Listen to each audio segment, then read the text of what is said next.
আপনি আমাকে জিজ্ঞেস করেছেন কিভাবে দ্রুত ধনী হওয়া যায়, ঠিক? জি ঠিক। সেরা সমাধান 5 ওয়াক্ত সালাত আদায় করুন, আর ফজরের আগে 2 রাকাত সুন্নাত মিস করবেন না।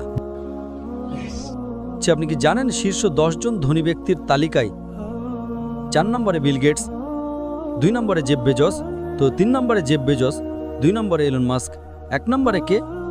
একজন মুসলিম যে ফজরের সালাত এবং সুন্নাত আদায় করে, সে এদের চেয়েও ধনী। কারণ নবী সাল্লাল্লাহু আলাইহি ওয়াসাল্লাম বলেছেন যে ফজরের 2 রাকাত সুন্নাত পৃথিবী এবং এর মধ্যে যা কিছু আছে তার চেয়েও বেশি মূল্যবান।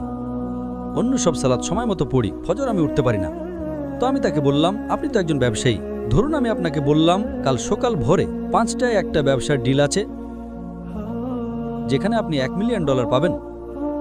আপনি কি সেই ডিলে যাবেন? আপনি বললেন হ্যাঁ, কিন্তু আপনি তো সকালে উঠতে পারেন না। না না না, $1 মিলিয়ন জন্য আমি ঘুমাবই না।